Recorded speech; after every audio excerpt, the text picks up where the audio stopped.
My name is Michele Rigolizzo. I'm going to be talking about my research on motivating employee learning. How can we motivate employees to learn? There is an abundance of research on motivating learning, yet the answer remains elusive. My research suggests that the question is difficult to answer because it's the wrong question. So what's the right question? Well, before I answer that, I'd like to consider how we treat learning, both practically and conceptually. Practically, we tend to measure learning through short-term performance outcomes. This suggests that learning occurs if I can do something today that I couldn't do yesterday, or even an hour ago. Or we measure it through self-reports. Conceptually, this means we treat learning as if it is a singular act. Employees either learn or don't learn. My research challenges how we treat learning, both conceptually and practically. To do this, I rely on research on experts. Experts are the end game of individual learning. Cognitive science research has shown that what experts can do is solve problems in novel situations.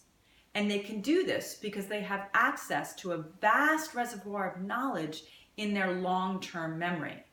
This means they can use their working memory to focus on the problem at hand. Learning is not short-term. It is the process of updating long-term memory. And experts become experts by engaging in deliberate behaviors that change long-term memory. I've integrated research in education, cognitive science, and neuroscience to delineate 5 behaviors that increase the likelihood of changing long-term memory. They are: taking on a challenge. This triggers the change. Acquiring information. This is gathering the content that has the potential to become embedded in long-term memory. But this potential is not reached until we explore the context of that information and give it meaning.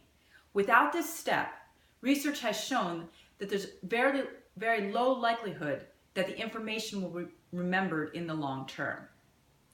Next one is continual practice. This is applying the knowledge. It is trying, failing, and crucially, trying again. The last learning behavior is premise reflection, and it's often overlooked.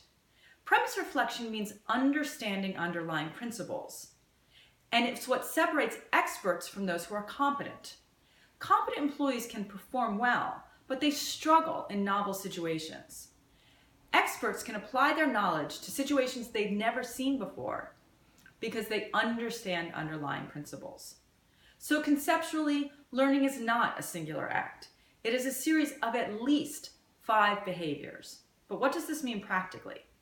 Well, practically, it means we need to measure each of these behaviors separately and as they occur in the learning process. To do this, I've created a novel behavioral measure of learning that captures each of these behaviors. Across 2 studies, using 2 different learning tasks, I show that these learning behaviors are fundamentally distinct.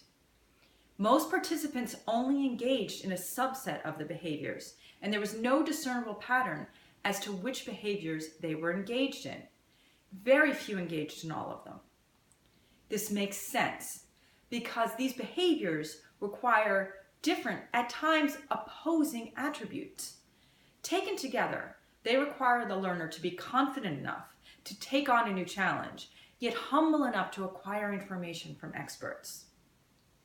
Diligent, focused enough to engage with learning materials, yet open and curious enough to explore context.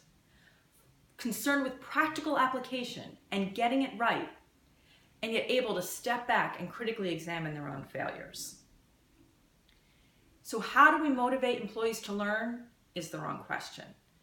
Instead, we need to be asking, how do we motivate employees to engage in a specific learning behavior? And my research suggests that the answer will be different for each one. Thank you.